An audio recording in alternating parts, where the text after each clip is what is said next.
Ok. Donc, bonjour tout le monde. Je suis en joie de retrouver Eliane encore aujourd'hui pour une nouvelle investigation. Et j'avais envie de continuer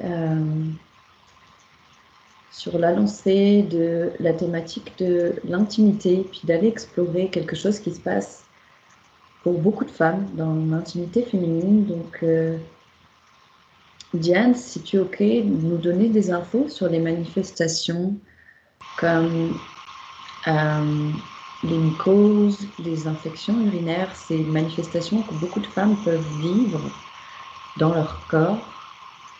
Qu'est-ce qu'elles viennent nous dire sur un autre plan ou sur différents plans? Si tu as des infos là-dessus.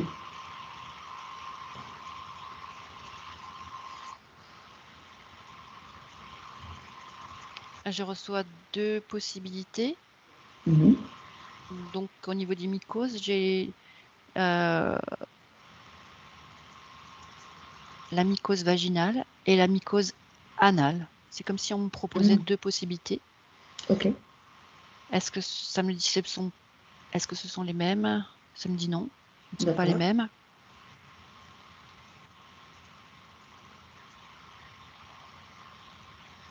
Est-ce qu'on peut aller... Euh, Ouais, aussi. Oui. non, dis-moi, pose-moi ta question. J'allais dire, est-ce qu'on peut aller explorer du côté vaginal pour commencer, voir qu'est-ce que tu as comme info sur ce sujet-là?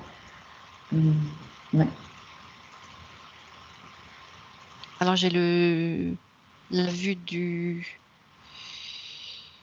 schéma, on va dire, utérin, où je vois les deux trompes et les ovaires. Ça fait un petit peu le plan qu'on peut connaître un petit peu en sciences ou je sais pas. En tout cas, je Ouais. vois ce plan-là. Et donc, ça me dit c'est l'utérus. Mhm. Donc, la mycose vaginale, ça me dit une rétractation de la flore bactériologique Mhm. originelle. C'est comme si elle se rétractait Mhm. dans l'espace de soi. Ça- Ouais. C'est comme si il y avait une sorte d'aspiration de cette flore, comme si ça quittait l'utérus pour aller dans un espace de retenue. Ouais. Et ça me parle du coup d'une non-protection naturelle intérieure de cet espace. Mhm. Et du coup, tout est, on peut pas dire à fleur de peau, mais à fleur de muqueuse. Donc ça veut Mhm. dire qu'il y a une hypersensibilité, puisque la flore naturelle n'est plus là et elle est comme retenue et aspirée à l'intérieur de soi. Ce qui fait donc un nid Ouais. d'accueil, une terre d'accueil pour toutes sortes de débats ou de. Ouais. euh, Et est-ce que tu as une info sur pourquoi elle est retenue, cette flore, justement?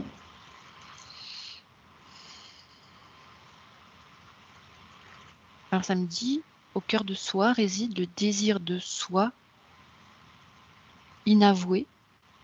Mhm.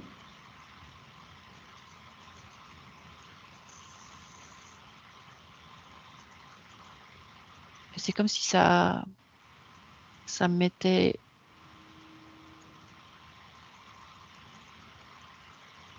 en. Alors comment je pourrais dire ça? Ça mettait en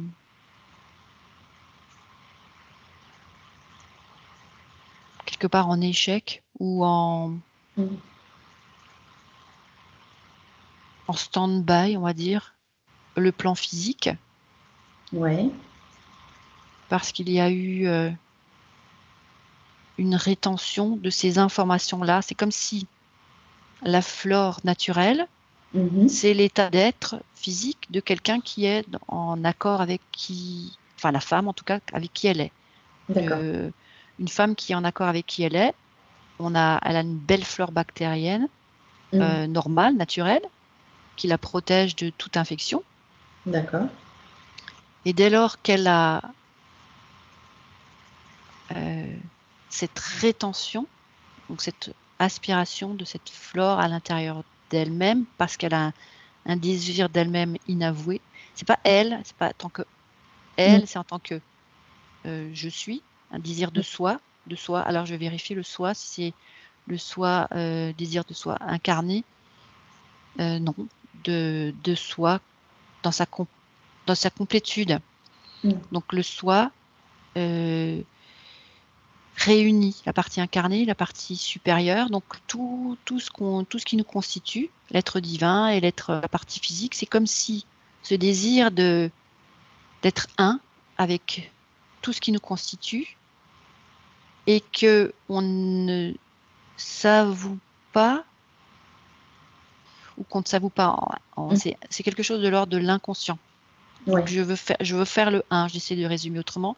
Je veux faire le 1 avec moi, j'ai besoin d'incarner ce 1, d'être qui je suis, mais en totalité, en plénitude, complètement.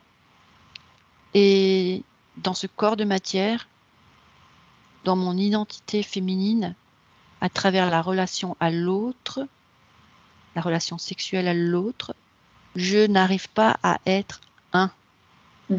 C'est comme si l'autre, ne voyant de moi que cette partie-là, ne voit de moi que l'être incarné, c'est-à-dire ne voit que le corps de matière, la femme en l'occurrence.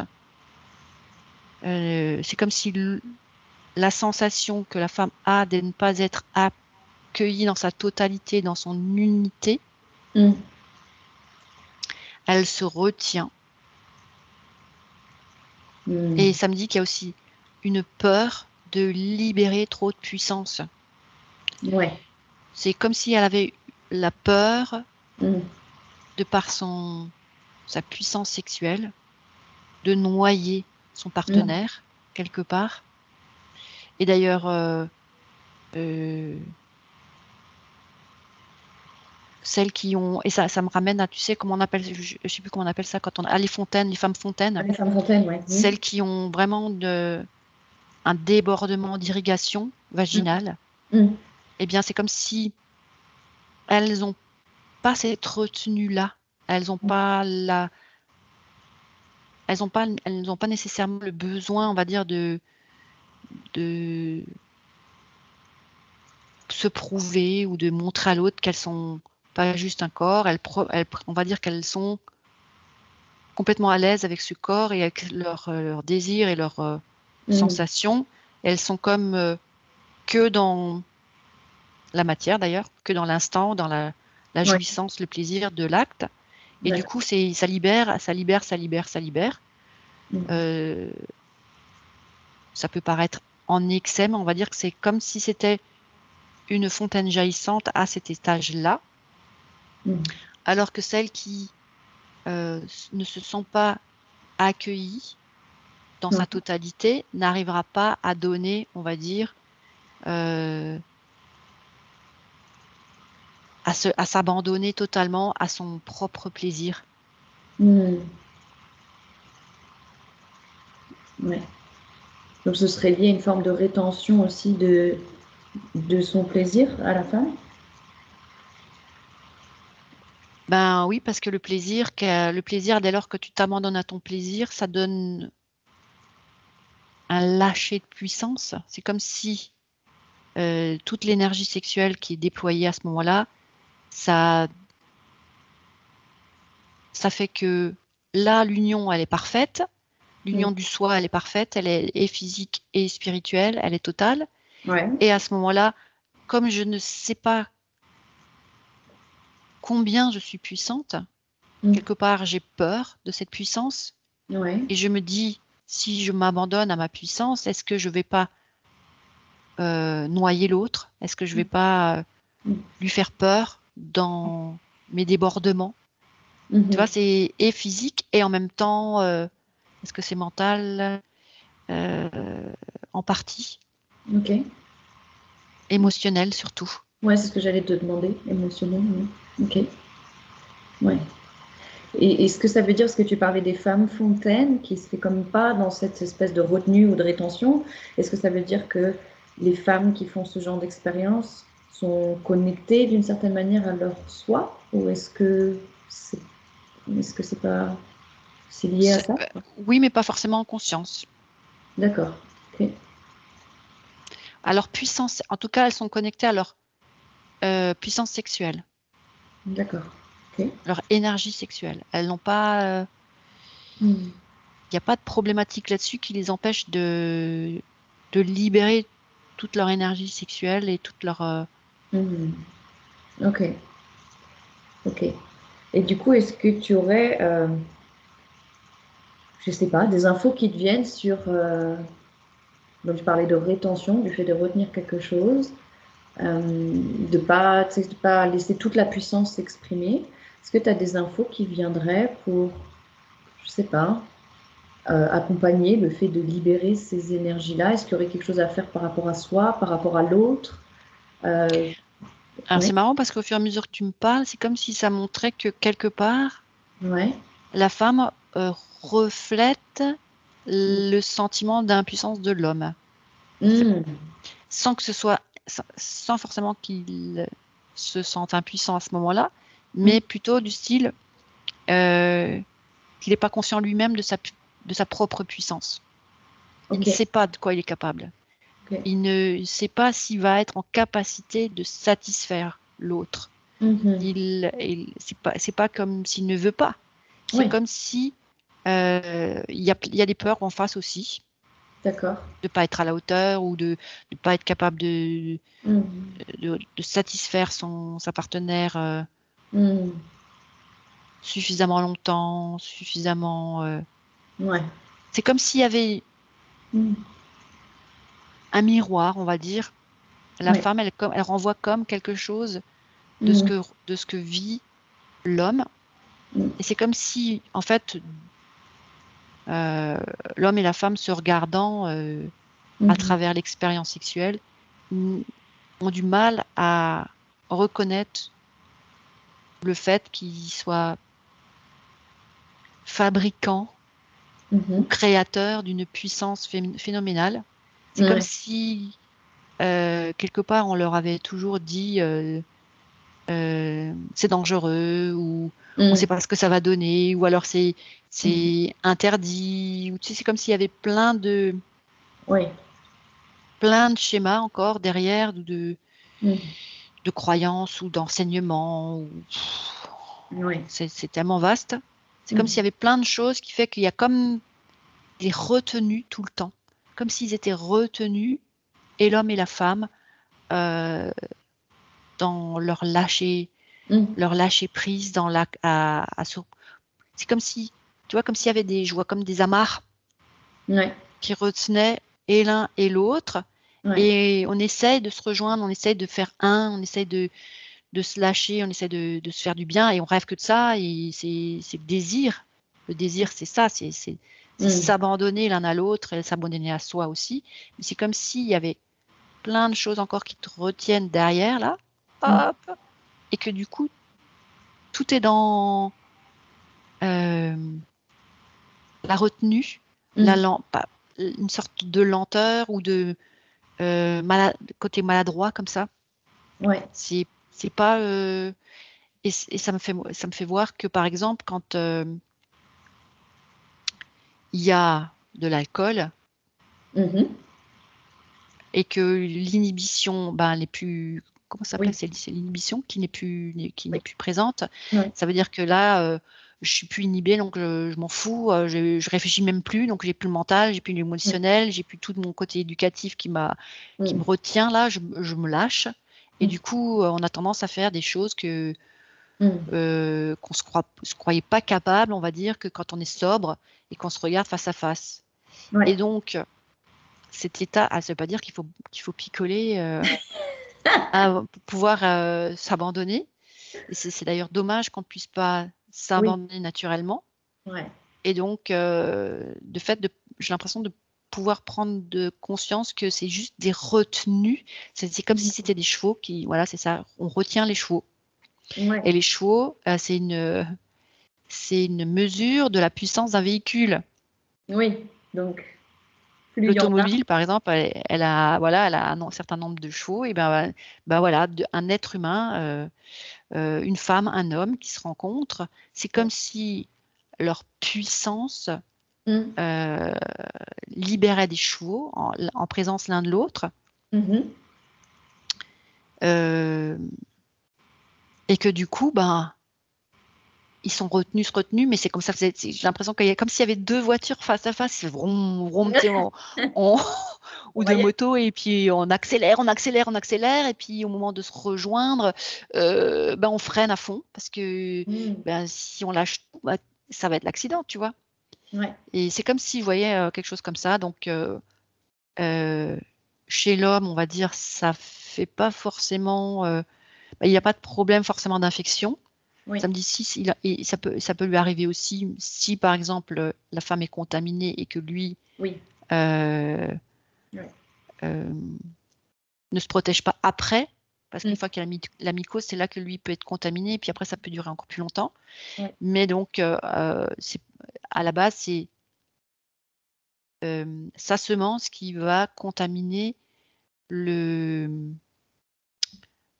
l'intérieur de la femme, qui lui n'est plus protégé par la flore naturelle, qui est retenu. Voilà.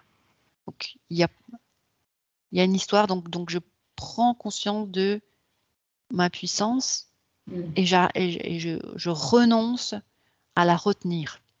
Oui, j'adore.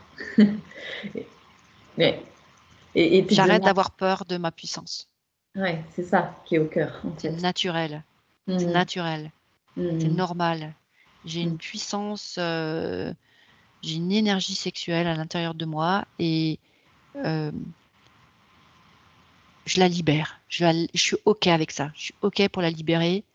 Et peu importe ce qui arrivera, ce qui doit arriver arrivera. Puis plus moi je m'abandonne, et plus mon partenaire peut s'abandonner. C'est valable dans les deux sens. Moi je me pose des questions, plus je libère mes chevaux, entre guillemets. Et plus c'est comme s'il y avait au lieu de deux véhicules qui se font face et qui grondent sous le capot, leurs moteurs vont vrombrir leur moteur, et bien comme si les deux véhicules se rejoignent, n'en forment plus qu'un seul. Et il n'y en a pas un qui va être plus petit que l'autre ou submergé par l'autre. Au contraire, c'est comme si les deux devenaient super grands, super costauds, super forts. Ça fait presque une fusée. Yes. Ouais, c'est comme si je voyais une fusée. Ça se transforme en fusée. Ok. Trop bien. J'adore. Et il y a un truc, c'est que tu disais, c'est à un moment donné, tu donnais cette image, justement, c'est comme si c'était des voitures avec les chevaux qui étaient l'une face à l'autre, puis qui, si ça fait pas la fusée, qui freinent, tu vois. Et parce qu'il y aurait potentiellement accident. Et je voulais juste que tu vois si tu avais des infos sur ce serait quoi l'accident. Tu vois, ce serait quoi tu vois, le truc qu'il y aurait derrière, il y a un risque d'accident.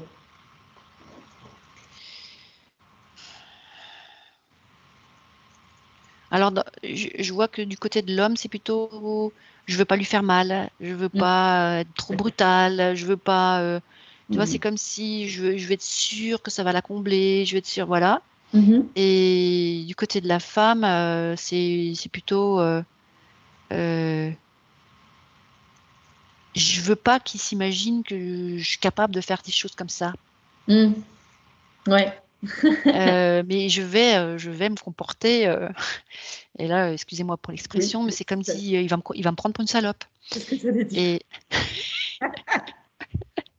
lâchons-nous. Bon, c'est comme ça, c'est les mots qui viennent. Donc la femme, elle a peur que l'autre, son partenaire. Après, c'est comme si on me disait, mais ok, s'il y a deux partenaires du même sexe qui se retrouvent dans ce cas de figure, c'est comme s'il y avait quand même chez l'un toujours un comportement plus féminin que chez l'autre, et chez l'autre un comportement plus masculin. Donc il y a toujours, il y a le même, on va dire les mêmes retenues, mais du coup c'est pas les mêmes problématiques physiques, on va dire. La mycose se situerait pas au même endroit, et bon, c'est autre chose. Donc là, Okay. On va dire que l'exemple, c'est valable pour un homme et une femme. Et du coup, oui, la femme, elle a peur d'être prise pour ce qu'elle ne serait pas. Et en fait, c'est quoi? Qu'est-ce que je ne suis pas? Si, je suis moi, et je suis moi, je suis pleine de désirs, pleine de fougue, pleine d'énergie magnifique, et que je me transforme. Et en fait, je me transforme, c'est pas sale d'avoir plein d'imagination lors de l'acte sexuel. Au contraire, c'est quelque chose qui peut transporter son partenaire et se transporter soi, nous permettre de se transporter soi, puisque là, c'est moi la femme. Donc, je me lâche, je m'abandonne, je me fais plaisir, je ne réfléchis pas à ce que j'ai envie, je prends les choses comme elles viennent et je fais ce que j'ai envie. Et même si l'autre est un peu dépassé, décontenancé, mais il va très vite suivre parce qu'il va dire, j'ai le droit, je peux, on y va. On se lâche, on s'abandonne et ça devient complètement torride. Et c'est là que tous les deux, c'est comme si, tu sais, genre, on est décoiffés, on est, voilà, on se décoince. C'est comme si ça faisait tomber des tas de trucs, des tas de choses inutiles. Je vois que c'est comme si après, ça fait, j'ai décollé à ce moment-là. Ça me dit des programmes d'enfermement, du soi, justement. Ouais. Oui, parce que tu parlais de la fusée tout à l'heure. Je sais pas si tu as d'autres infos sur c'est quoi cette fusée-là. En fait, c'est le couple qui ne fait, au lieu d'avoir chacun son véhicule, les deux véhicules, puisque nos corps physiques, c'est une enveloppe, et c'est une enveloppe, on va dire, charnelle. Après, on a notre partie supérieure, c'est tous nos corps les uns dans les autres qui forment un véhicule de lumière et d'amour. Eh bien, moi, j'ai mon véhicule de lumière et d'amour, mon partenaire a son véhicule de lumière et d'amour, et quand les deux fusionnent, t'imagines l'engin, c'est spatial, là. C'est l'explosion. Ah là, on décolle, on va sur une autre planète ou dans un autre univers, Ouais, carrément. voire un multivers. C'est le feu d'artifice et après la descente, on a le temps, hein. Il n'y a pas d'urgence pour redescendre, on visite un peu l'espace et puis c'est très bien. Ouais, ok. Ouais. Soyons fous, laissons-nous Soyons surprendre par ce qui arrive. Ouais, c'est ça. Et tu sais ce que tu dis, ça me fait penser parce que tu évoquais la femme qui a peur d'être prise pour une salope. Et je crois que j'avais vu passer quelqu'un qui a partagé ça récemment. Ça m'évoque, tu sais, l'espèce de conflit entre la pute et la sainte ou la salope et la sainte. Est-ce qu'il y a quelque chose qui te vient par rapport à ça? Parce que souvent, c'est un peu deux iconographies comme ça qui ressortent beaucoup dans le milieu féminin. C'est ouais, c'est quelque chose qui te vient par rapport à ça. C'est un peu vaste parce que ça dépend de sous quel point de vue on se place. Si par exemple on se place du point de vue de l'homme, et puis c'est pas tous les hommes, c'est tellement vaste. Tu peux pas faire une généralité parce que ça dépend de ce que chacun a subi au niveau éducatif et de ses capacités aussi de réceptionner ce qu'il a entendu au niveau de son éducation, parce que dans la même fratrie, chacun des enfants ne va pas réagir de la même façon, donc ça dépend de tellement de paramètres. C'est comme si là, il y a besoin vraiment de faire un travail individuel, complètement personnel et personnalisé. On peut pas faire une généralité de ça. Si on va dire, si on est libéré de la plupart de nos interférences et de nos enfermements, et qu'on se considère juste comme qui on est, donc je suis. Ok, dans cette vie, je suis une femme. Ok, dans cette vie, je suis un homme. Ok, et qu'est-ce que je fais avec ça? Eh bien, d'abord, je commence par m'aimer. Je regardais comment je m'aime et qu'est-ce que ça produit chez moi. Et après, si j'ai un échange avec quelqu'un d'autre, c'est pas mal aussi. Ça rajoute une couche. C'est comme si, finalement, s'aimer, c'est la base, mais aimer quelqu'un d'autre, waouh, c'est encore. C'est comme si ça faisait des cellules, en fait, qui se multiplient. Ouais, Tu vois, c'est comme si dans un éprouvette, tu mets une cellule de quelque chose et puis que la vie fait qu'elle se multiplie, elle se multiplie, elle se multiplie. Et là, je me mets à contact d'une cellule qui est pareille, qui se multiplie elle-même aussi. Et ensemble, c'est comme si ça faisait une grande famille. C'est comme si ça racontait plein d'histoires, ça jacasse, ça frétille, les cellules entre elles. Oh là là, oh là là, oh là là, on a plein de trucs à se dire, on a plein de trucs à faire. C'est comme si ça. Oh là là, puis c'est comme si je voyais plein. Et c'est pas juste des cellules qui s'intriquent les unes dans les autres, c'est comme si ça faisait aussi des bulles même. Ça se déploie en multidimensionnel et puis du coup ça ouvre des espaces. Waouh, c'est complètement dingue parce que ça ouvre beaucoup, beaucoup, beaucoup d'espaces au niveau de je parle de son incarnation et de son plan vibratoire. C'est comme si de s'abandonner dans qui on est, sans rien attendre quelque chose de particulier. C'est juste, je m'abandonne et je m'unis dans le plaisir, bien sûr, parce que le plaisir, ça fait partie de l'acte. Je ne renonce plus à mon plaisir, je renonce plus à ma puissance. Au contraire, je laisse toute l'énergie qui est la mienne rencontrer celle de l'autre. Il n'y a pas besoin de conscientiser rien du tout. Et si on conscientise, c'est en même temps, alors là, c'est encore plus le Big Bang. Eh bien, ça fait que quelque chose va nous transformer.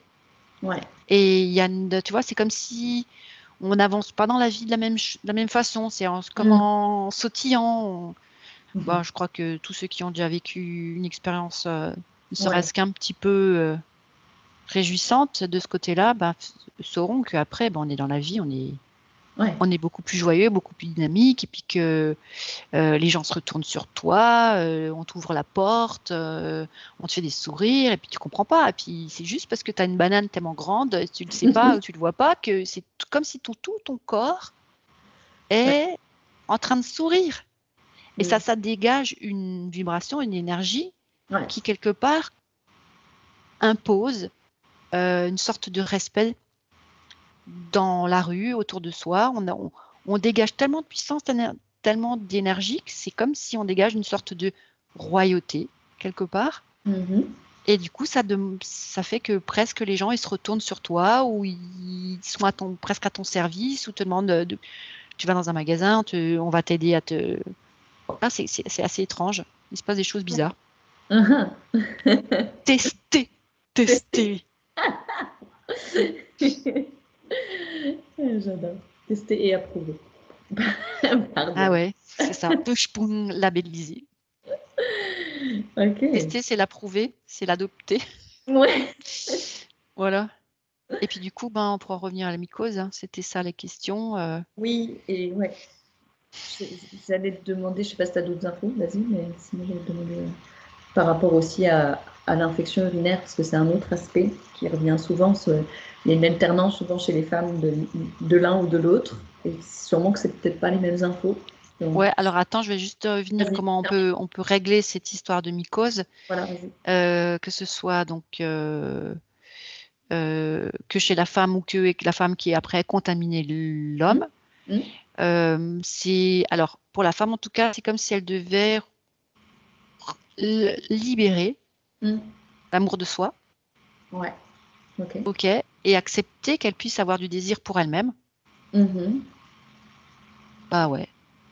Bah ouais, je me dis putain, je suis quand même waouh, tu vois, je me trouve quand même plutôt chouette comme femme, tu vois, tu réalises dans ta vie de quoi tu es capable, etc. Et puis ok, j'accepte, j'accueille qui je suis et c'est comme si je reconnais tout mon potentiel et quelque part je récupère ce désir que j'avais de moi, mais que je ne m'autorisais pas, je me récupère, ok. Et je relibère ce que j'avais retenu. Et à ce moment-là, c'est comme si, de nouveau, cette flore bactérienne va pouvoir se transformer, reconstituer. Et en ce qui concerne l'homme, C'est comme s'il avait, alors samedi, il avait un peu voulu partager quelque part, et il a aussi prendre conscience qu'il n'est pas obligé de subir, qu'il peut lui aussi montrer de quoi il est capable, et que si il ne renonce pas à son propre plaisir, s'il se dit, ben voilà, je vais pas violenter ma femme, non, au contraire, je vais la satisfaire grandement, et je vais me satisfaire, et ensemble on va faire quelque chose de waouh. Il ne peut pas lui faire du mal, il ne peut que l'accompagner de la bonne façon. Et donc, il n'a pas besoin de se contaminer pour pouvoir avoir une excuse pour se retenir la prochaine fois. Okay. Tu vois, c'est comme si, ok, je soutiens ma femme, je suis malade, moi aussi, et puis du coup, voilà, chacun vit sa vie sexuelle. C'est comme si c'était compte-gouttes, quoi. Ouais, on sait pas, on hésite, hein. Est-ce qu'on va recommencer? Oui, mais on y va peut-être à tâtons, et puis ça devient de pire en pire. Voilà, donc là, c'est OK. Alors, l'homme, qu'est-ce qu'il fait? Il libère aussi. Ça me dit, il immerse la force de qui il est. Ouais. Et c'est comme si je voyais prendre une douche. Ouais. Ça me dit une douche d'amour de soi. Il prend une douche d'amour de soi, et il se lave au propre comme au figuré.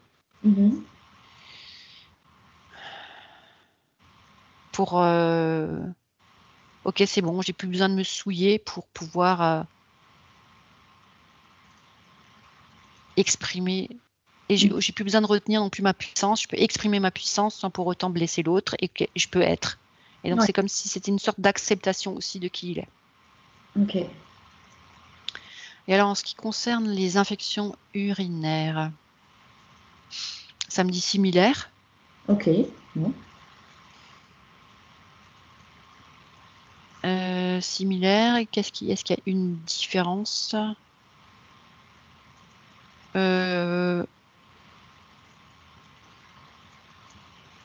C'est comme si c'était infime. Il y a une infime une nuance. Alors la nuance, ce serait quoi? Ouais.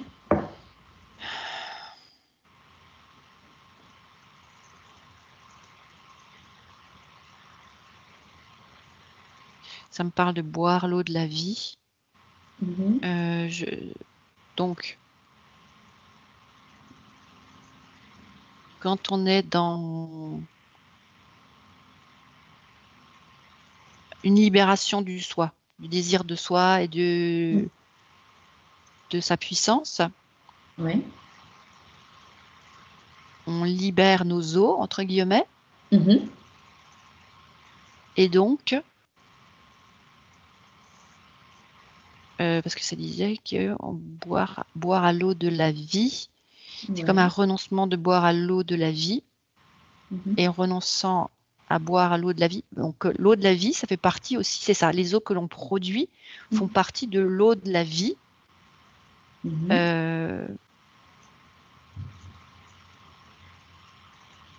Quelque part, c'est comme si on s'abreuvait à sa propre fontaine, comme si on s'abreuvait à sa propre eau, et que on renonce à s'abreuver à sa propre eau parce que de toute façon, ça sert à rien, ou quelque chose comme ça. Ok. Ouais. Ok. Ouais, c'est un renoncement. C'est encore une fois un renoncement. Mais un renoncement, là, ça concerne l'eau de la vie. Et d'ailleurs, de le dire, c'est comme si j'avais la bouche toute sèche. Je suis complètement déshydratée. Je me sens déshydratée même dans ma gorge.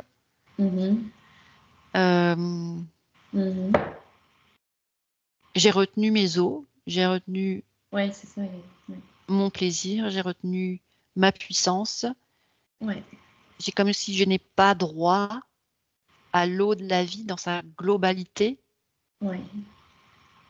Et du coup, je m'assèche, je m'assèche, je m'assèche. Donc il y a aussi quelque chose dans la rétention de la puissance, en fait. On revient à ce moment. Okay. Oui. Ouais. C'est ça. Et donc, ça crée cette infection au niveau des... C'est comme si c'était des urines sèches. Ok. C'est bizarre. Ouais. Ok. Et là, est-ce qu'il y a quelque chose qui te vient sur reconnecter avec cette eau de la vie? Est-ce que tu as des infos à ce sujet-là? De libérer les eaux de la vie. Ouais, ok. Libérer les eaux de la vie,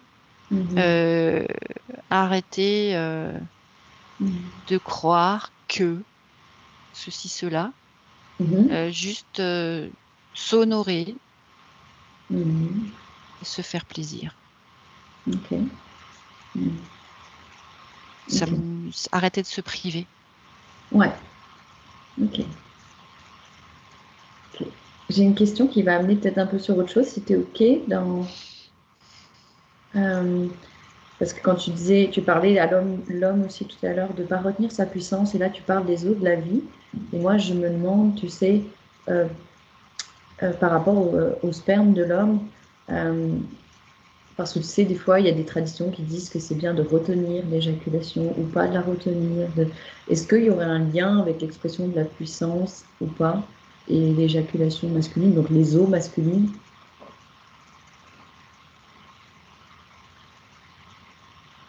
De retenir. Ouais, parce que tu sais, ouais. Pour que ça dure plus longtemps. Bah, soit ça, soit tu as des traditions, même spirituelles, qui vont dire que du coup, ça fait remonter l'énergie, tu vois, vers le haut et que ça donne des sortes d'orgasmes énergétiques ou des choses comme ça. Ouais, mais c'est comme si ça me faisait une compression au niveau de la tête. C'est comme si, je vois à terme, hein, c'est comme si ça me montrait dans le temps, au bout de plusieurs trucs, c'est comme si ça faisait gonfler les vaisseaux de la tête. Ok. Et c'est pas forcément des bonnes. C'est comme si c'était pas forcément très très juste. Enfin, juste, c'est pas juste, c'est comme si, tu sais, quand tu as toujours les vaisseaux qui gonflent, c'est comme ça, j'ai l'impression de voir un taureau là qui est en colère. Et en fait, d'avoir une hyperdilatation donc ça, je vais dans ma tête, je fais un effort surhumain, là, je retiens encore une fois la puissance, c'est comme si je vois le taureau qui gratte avec sa patte là, avant de se précipiter. C'est marrant, là, c'est vraiment l'animal qui se retient. C'est donc c'est le côté animal, on va dire, ce qui va envoyer toute sa semence, toute sa puissance. Et en fait, ça me met que si on s'abandonne l'un à l'autre et qu'il y a cette sorte de rencontre des deux véhicules et que c'est magique, il y a une sorte de cette magie qui s'installe et il n'y a aucun des deux qui retient sa puissance sexuelle. C'est comme si c'était une sorte de ballet. Je vois un ballet et donc ça dure le temps de la danse, le temps du rythme, le temps de la musique qui passe à ce moment-là. Et c'est comme si je voyais les deux partenaires qui tournent, qui évoluent, et puis ça s'élève, ça s'élève, ça s'élève, ça s'élève, ça s'élève, et puis il y a la note finale, tu sais, comme à une symphonie, la dernière note, et là, ok, ça marche. C'est comme si justement, à ce moment-là, quand on arrête de retenir de la puissance, eh bien, on a le bon rythme. On trouve le bon rythme, on trouve... il n'y a pas besoin de réfléchir. Je dois me retenir. Ou je dois me retenir parce que ça va produire ça. Tu vois, c'est tout pas naturel.